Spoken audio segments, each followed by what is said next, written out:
Introduction. It has been so difficult to write, Confessions of a Spanish Teacher. Introduction. It has been so difficult to write this book, simply because of not knowing where to start.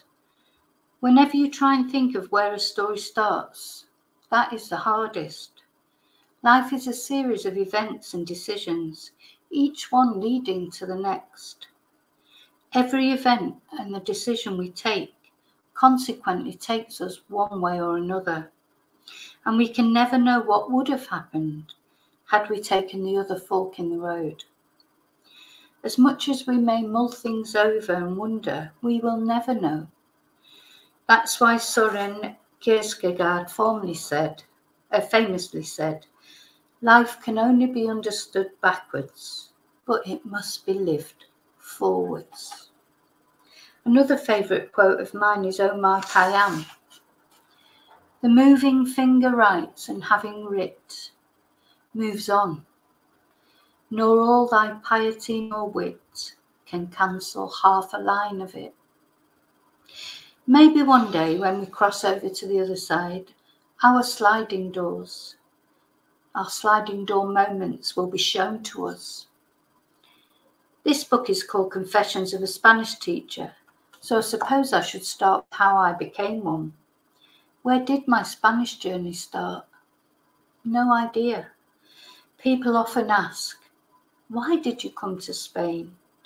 I feel like replying, do you have a couple of weeks while I just explain it to you? It's the hardest thing to condense into just one reason. Did it start when I was just a little girl and I used to tell my dad that one day I would live abroad? I have no idea where I got that idea from, as my family were the least adventurous family travel-wise that you could meet. We never went abroad, both for financial reasons and the fact that my dad hated flying and any kind of foreign travel or food. He had seen enough during the war. He was a typical working class Mancunian of his day, child of Irish immigrants. In his Navy days, he had travelled to places like Dubai, but he was a generation that had a general distrust of anything foreign. This improved as he got older somewhat, but he never came to Spain to visit. In fact, I remember him saying to me, they are all savages there, you know, when I said I was coming here to live. And he asked ridiculous questions like, do they have bins over there? My dad was a product of his time. He didn't know any foreign people in his youth. As I say, he did get better as he got older, maybe helped by my own gravitation towards foreign people and a brief marriage to a man from Hong Kong, who he adored. I think my mother and father were more devastated than me when we separated. My mum was more adventurous. She would go anywhere, do anything.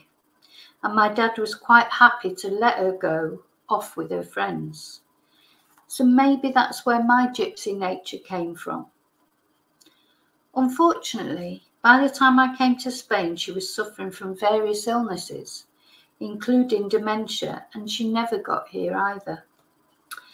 I've decided to start this story from just before I went to live in Reading, my first step on experiencing a different kind of life. Also, the events that transpired there in my life were the catalyst that propelled me inexorably to Spain. If you believe in such things as I do, I was destined to come here. Every event that transpires in your life is a lesson. Where you take it and how you deal with it is the reason for your existence. I feel I've had an interesting life so far, and when I say that, I'm not bragging. A Chinese curse says, may you live in interesting times. Interesting is not always good. I quite envy people who are happy to stay in one place and not feel the restlessness that's been plaguing me all my life. I have friends from my youth who still live in the same house and even have the same telephone number. Part of me envies that, and part of me knows it would never have suited me.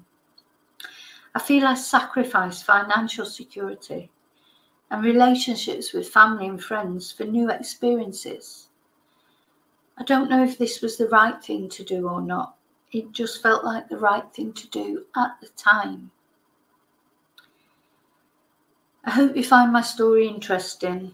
I will try to be as honest as possible without causing hurt or distress to anyone. My goal is to make you cry with me at least once, be angry with me at least once, and to laugh with me many times. Thank you for reading this or listening to this.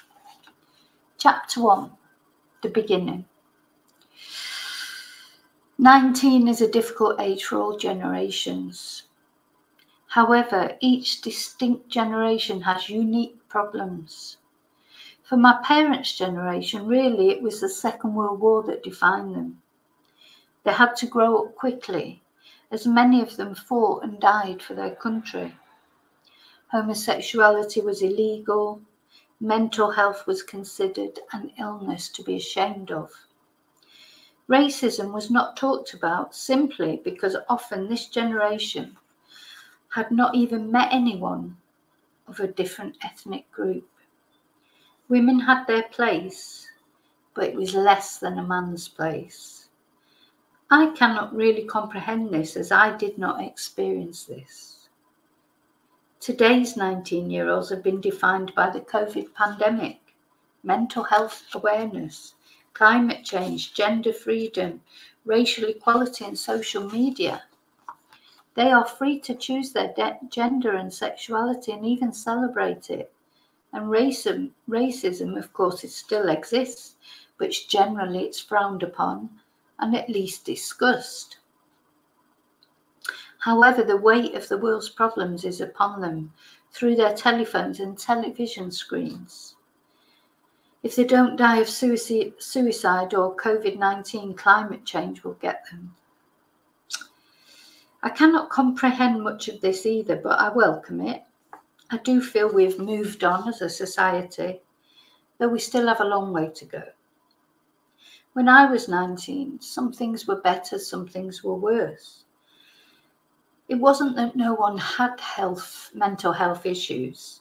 I know from family experiences and my own experiences, many people certainly did.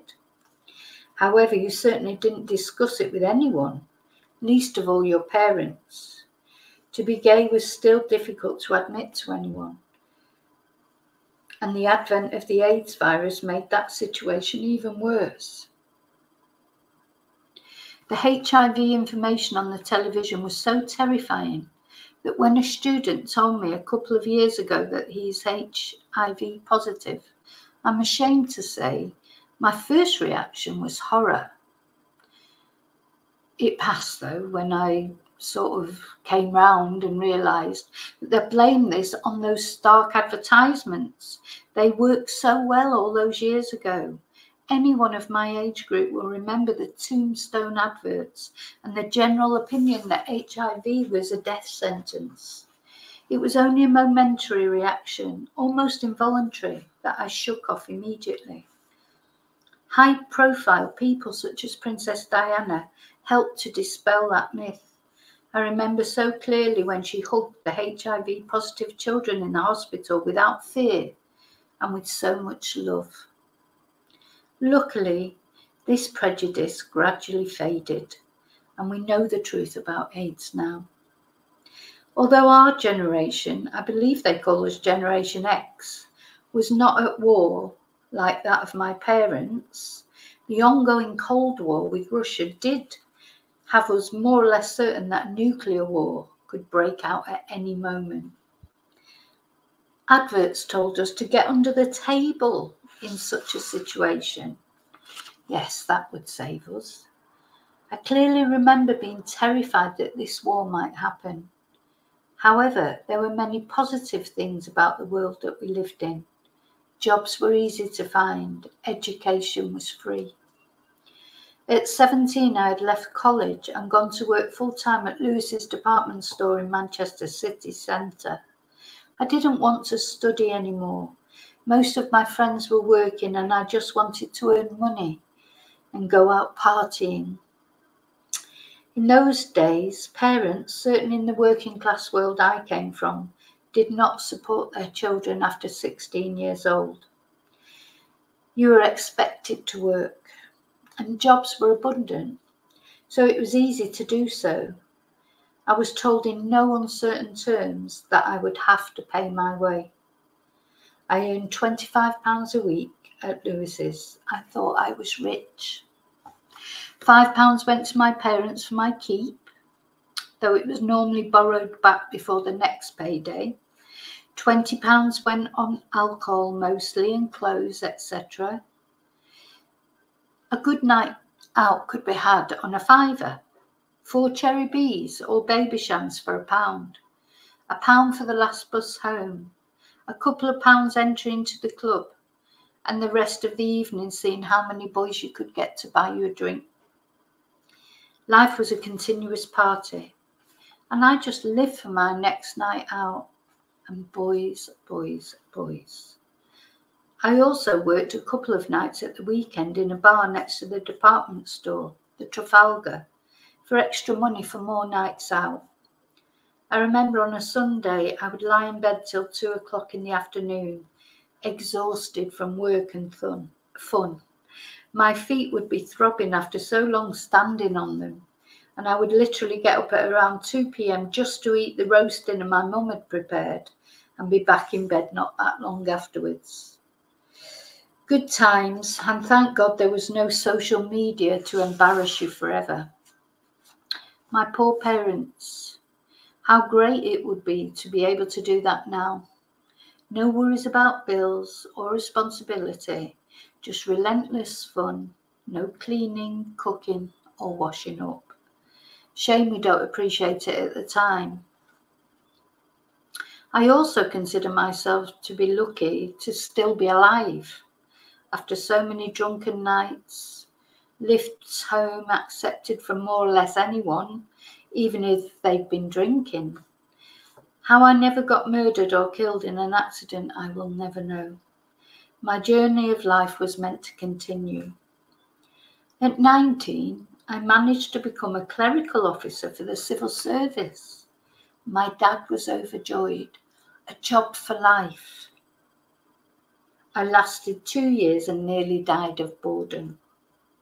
Hats off to anyone who sticks out a job like that until they get their pension, normally early. They bloody deserve it. However, in that short time, a couple of things happened that changed my life forever. As I mentioned, that time for me was a time for partying and fun. Now I was earning better money than at Lewis's, and I was out practically every night. I've always had lots of friends, and one of my best friends at the time was a girl called Elaine. Elaine lived just round the corner from me and worked in the city centre in an office. She had this brilliant job, I thought at the time. I was so envious. She could choose her own hours, provided the work got done. She was a night bird, and she would lie in bed until late and go to work in the afternoon, coming home in the evening. These days, I am a definite morning person, but I wasn't then, so I was jealous that she could lie in bed all morning and choose what time she went to work. She lived with her mum, and she was the absolute centre of her mum's life. Her dad had left years before, and now he had a new family. I cannot remember how we met. It was either through a mutual friend or on a night out. Although she lived relatively close to me, we had not known each other in childhood. She had been with a long-time boyfriend, but they had recently separated, so we started to go out together in search of boys. She did find another boyfriend quite soon, but as far as I remember, we carried on going out. Elaine was a very beautiful girl. Slim, blue eyes, petite. She had the most gorgeous blonde hair in a kind of Farrah Fawcett style, which was so popular at the time from the TV programme Charlie's Angels. Shortly before the incident I'm about to relate, she had this hair cut shoulder length for some unknown reason, but to this day, whenever I think of her, it is with long hair, not short. It was coming up to Christmas and both Elaine and I were buzzing. We loved Christmas, as did any teenage girl. It was a time for presents, parties, dressing up and having time off work. What more could a young girl want? Elaine was particularly excited as she was looking forward to her work Christmas party. She worked for a law firm and they always went to really nice places for their Christmas parties. This was so unlike the civil service, my employment at the time, where the party was always held at the DHSS office in Rusholme, near Moss Side in Manchester. This was, of course, not so glamorous, but it was bloody good fun anyway. I could probably write a book just about those escapades. I was the makeup expert and she was going to come round to my house on the day of the party so that I could do her hair and makeup. In the lead up to Christmas, it was all that she talked about. She could not wait. The day of the party approached. It was approximately 2 weeks before Christmas Day itself, though I do not remember exact dates. That fateful night I had gone to bed quite early, around 9 o'clock. I knew that I was working the next day, so it must have been a weeknight. Around 9:30 or possibly earlier, I was dozing off and I heard the telephone ring. Of course, we had no mobiles then. The truth was that in our house, we'd only had a landline for a couple of years. Before that, it was a case of a 15-minute walk to the nearest phone box. I was in that twilight world between sleep and awake. I heard the telephone ring and was vaguely aware that my dad answered it, but wasn't sure if I was dreaming or not. I distantly heard him say, "She's in bed," and I tried to shout that I was still awake, but the words just wouldn't come out. It was a very strange feeling. He had hung up the phone before I finally managed to get any words out.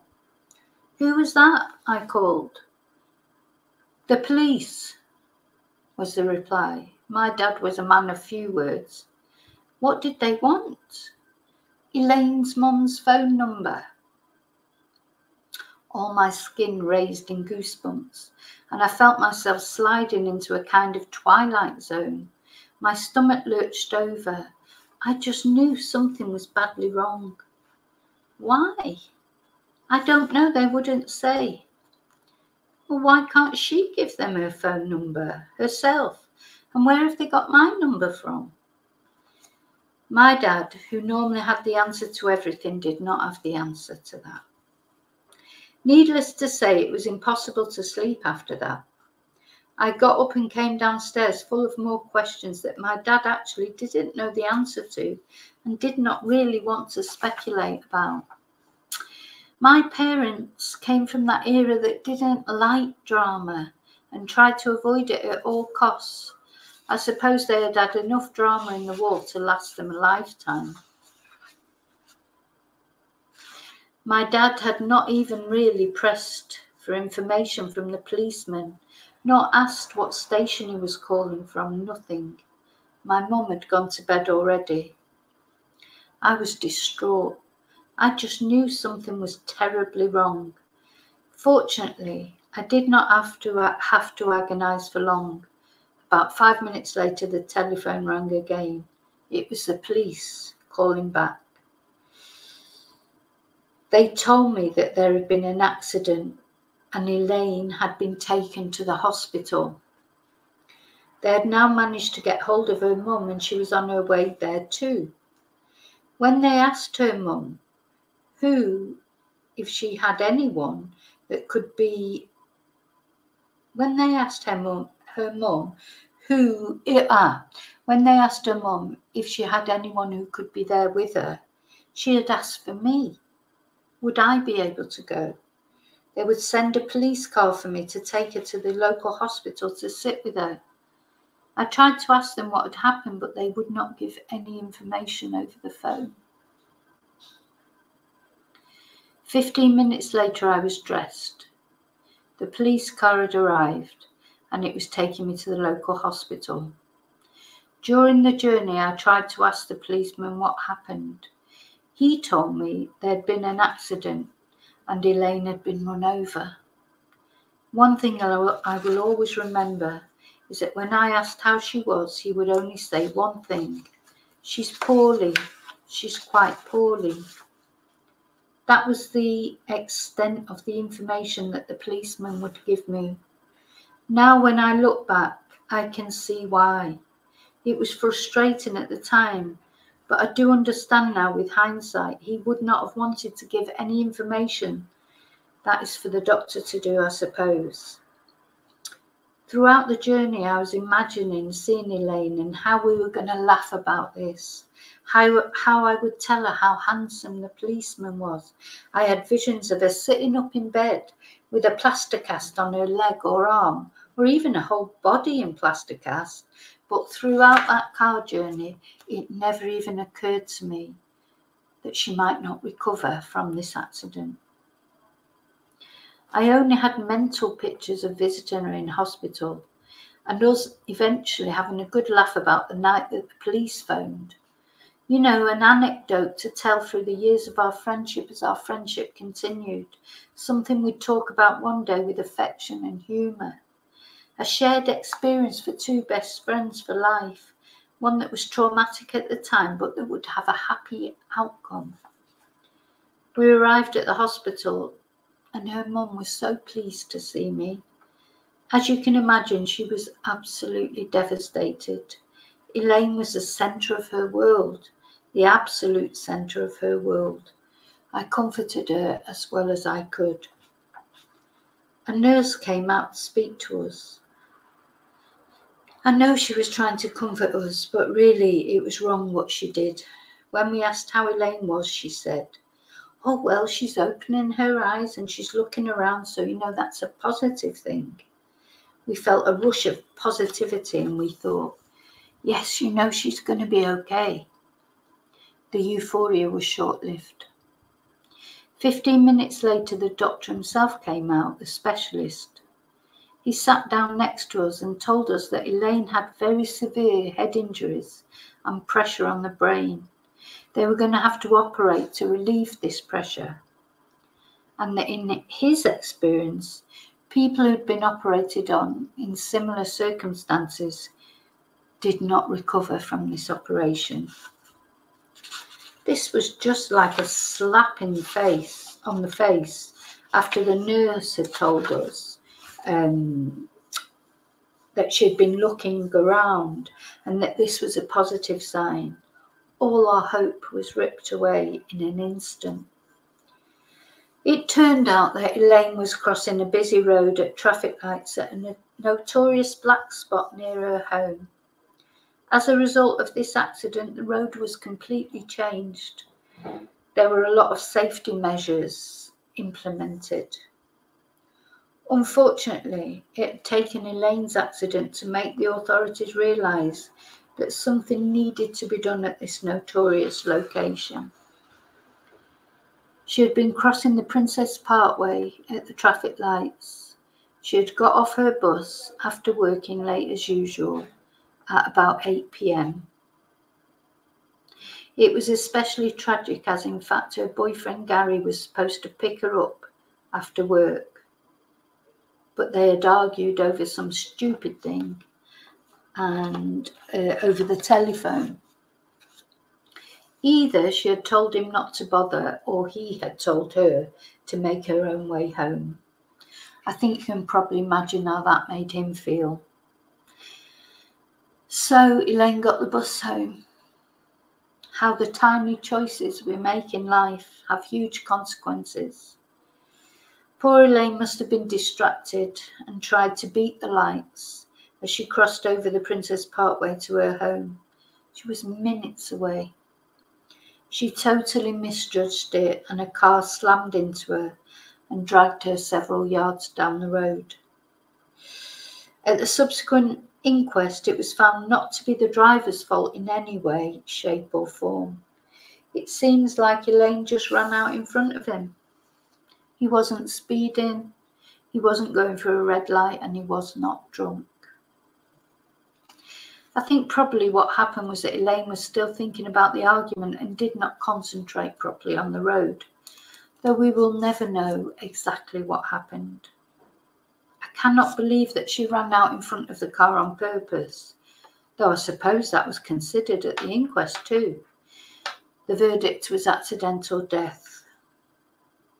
The crossing was an accident black spot. Elaine was not the first casualty there, unfortunately. And it fell to me to ring her boyfriend Gary with the news. I just remember how distraught he was when he arrived. It took him about 10 minutes to travel what should have been a half-hour journey to the hospital. He was there so quickly. It's a miracle and a wonder that he did not kill anybody else on his way there. He was, as you can imagine, heartbroken and felt responsible for what happened because he should have given her a lift home that night. To be continued.